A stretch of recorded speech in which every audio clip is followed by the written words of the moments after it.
फक्त 2 जागांवरून सुरुवात आणि बघता बघता देशाच्या संपूर्ण राजकारणावर पूर्णपणे वर्चस्व. भाजपचा हा प्रवास एखाद्या स्वप्नाहून कमी नाहीये.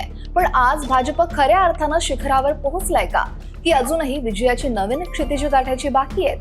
काय सांगते आकडेवारी आणि काय आहेत या यशामागची रहस्य, आणि या सगळ्यात काँग्रेस कुठे आहे? सगळं सविस्तर जाणून घ्यायचंय. नमस्कार, मी अक्षरा चोरमारे आणि आपण पाहताय लोकमत. 2 दशकांपूर्वी भाजप इतका शक्तिशाली पक्ष बनेल याची कुणीही कल्पना केली नसेल. पश्चिम बंगालमधील विजयामुळे भाजपची आता 11 राज्यांमध्ये स्वतंत्र सरकार आणि 11 राज्यांमध्ये आघाडीची सरकार आहेत. काँग्रेसचे 4 राज्यांमध्ये बिननिवडलेले मुख्यमंत्री आहेत, म्हणजे अजून केरळच्या मुख्यमंत्र्यांचं नाव हे जाहीर झालेलं नाही. तर 3 राज्यांच्या सरकारांमध्ये ती कनिष्ठ भागीदार आहेत. पश्चिम बंगालमधील भाजपच्या 280 जागा आणि जवळपास 48% मतं ही एक उल्लेखनीय कामगिरी मानली जाते. पक्ष हा आसाममध्ये सुद्धा पुन्हा सत्तेवर आलाय. महाराष्ट्र, गुजरात, कर्नाटक, ओडिशा आणि सगळ्यात महत्त्वाचं म्हणजे ईशान्य भारतात भाजपला मिळालेली स्वीकृती ही लक्षणीय आहे. पण तरी भाजपनं अजूनही काँग्रेसचं शिखर गाठलेलं नाहीये.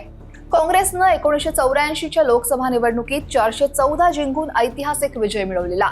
या रेकॉर्डपासून भाजप अजून कोसो दूर आहे. 1967 पर्यंत काँग्रेसला प्रखर विरोधी पक्षाचा सामना करावा लागला नाही. दरम्यान राष्ट्रीय स्तरावर काँग्रेस आणि इतर पक्षांकडून तसंच जवळपास प्रत्येक राज्यातील प्रादेशिक पक्षांकडून मिळणाऱ्या आव्हानांना तोंड देत भाजप वाढत राहिला. भारतीय जनता पक्षाची स्थापना 1980 साली झाली. सुरुवातीला त्यांचा राजकीय प्रवास खडतर होता. 1984च्या लोकसभा निवडणुकीत भाजपनं फक्त 2 जागा जिंकल्या, एक आंध्र प्रदेशात आणि दुसरी गुजरातच्या मेहसाणामध्ये. ही आकडेवारी अनेकांना आश्चर्यचकित करेल, पण तिथूनच एका मोठ्या प्रवासाची सुरुवात झाली. त्यानंतर राम जन्मभूमी आंदोलनानं पक्षाला नवसंजीवनी दिली आणि पक्षाचा जनाधार वाढू लागला. 1996 मध्ये भाजपनं लोकसभेत सगळ्यात मोठा पक्ष म्हणून आपलं स्थान निर्माण केलं. अटल बिहारी वाजपेयींच्या नेतृत्वाखाली 13 दिवसांचं सरकार स्थापन झालं. पुढे 1998 आणि 99 मध्ये भाजपच्या नेतृत्वाखालील एनडीए सरकारनं सत्ता सांभाळली, ज्यामुळे पक्षाला राष्ट्रीय स्तरावर ओळख मिळाली. पण 2004 ते 2014 पर्यंत भाजपला पुन्हा विरोधी पक्षात बसावं लागलं. या काळात पक्षानं आपली रणनीती पुन्हा तयार केली आणि एका नव्या नेतृत्वाची वाट पाहिली. आणि मग 2014 उजाडलं. मोदींच्या नेतृत्वाखाली भाजपनं ऐतिहासिक विजय मिळवला. 2014च्या लोकसभा निवडणुकीत भाजपनं एकट्यानं 282 जागा जिंकत स्पष्ट बहुमत मिळवलं.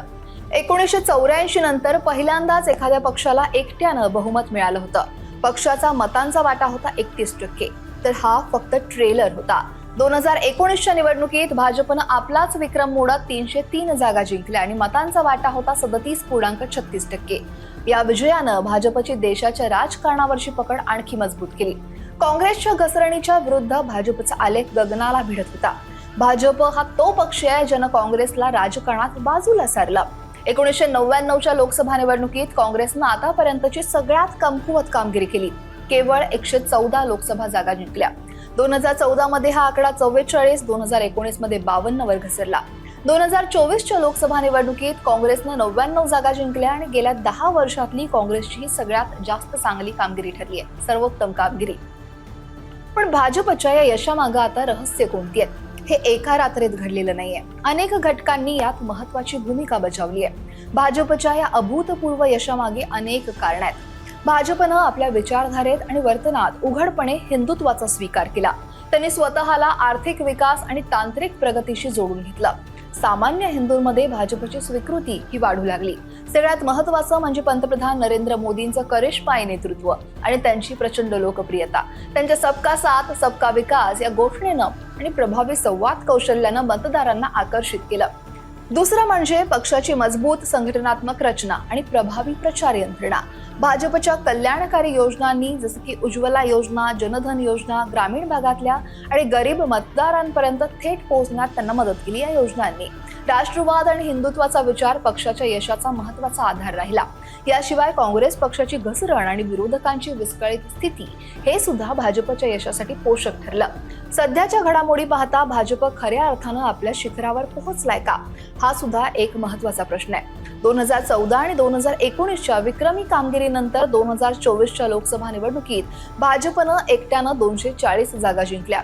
हे जरी 2019च्या 303 जागांपेक्षा कमी असलं तरी भाजपच्या नेतृत्वाखालील एनडीए आघाडी पुन्हा बहुमत मिळवून त्यांनी सत्ता स्थापन केली, सरकार स्थापन केलं. भाजपनं हिंदी पट्ट्याबाहेर पश्चिम बंगाल, ओडिशा आणि ईशान्येकडील राज्यांमध्ये सुद्धा आता आपलं बस्तान बसवलंय. दक्षिणेकडच्या राज्यांमध्ये पक्ष आपले पाय रोवण्याचा प्रयत्न करतोय. खरं तर काँग्रेसच्या अम्ब्रेला सिस्टीमच्या तुलनेत भाजपची व्यवस्था अधिक मजबूत, वैचारिक आणि मजबूत नेतृत्वावर आधारित आहे, असं अनेक विश्लेषक मानतात. भाजप काँग्रेसला आव्हान देत आहे याचं महत्त्वाचं कारण म्हणजे काँग्रेस पक्षानं भक्कम संघटना आणि स्पष्ट वैचारिक पायावर स्वतःची पुनर्बांधणी करण्याचा कधीच प्रयत्न केला नाही. तर दुसरीकडे भाजपची मुख्य ताकद त्याच्या विचारधारेत आणि समर्पित कार्यकर्त्यांमध्ये. इतर पक्षांमधल्या लोकांना राजकारणात आणणं स्वाभाविक असलं तरी त्यांना महत्त्वाच्या पदांवर आणताना सावधगिरी बाळगणं आवश्यक आहे. एखाद्या पक्षाचा कार्यकाळ तेव्हाच टिकतो, कार्यकर्ता तेव्हाच टिकतो जेव्हा तो एक स्वाभाविक पर्याय बनतो. दुसरे पर्याय नसल्यामुळे नाईलाजानं केलेली निवड ही चांगली नसते आणि तेच भाजपनं केलं. या आकडेवारीवरून, माहितीवरून हे स्पष्ट होत आहे की भाजप आजही देशातील सगळ्यात प्रभावशाली राजकीय शक्ती आहे. 2024च्या निवडणूक निकालांनी शिखर या संकल्पनेला एक नवा आयाम दिलाय. एकट्यानं बहुमत मिळवण्यात थोडी कमी पडली असली तरी आघाडीचं सरकार हे यशस्वीपणे चालवून भाजप आपलं राजकीय वर्चस्व हे कायम ठेवू शकतो हेच दिसून येत आहे. भाजपच्या या पूर्ण राजकीय प्रवासावर तुमचं मत काय आहे? भाजप खऱ्या अर्थानं आपल्या शिखरावर पोहोचलाय का, की अजूनही विजयाची नवीन क्षितिजी गाठायची बाकी आहेत? तुमच्या प्रतिक्रिया कमेंटमध्ये नक्की लिहा आणि लोकमत सबस्क्राईब करायला विसरू नका.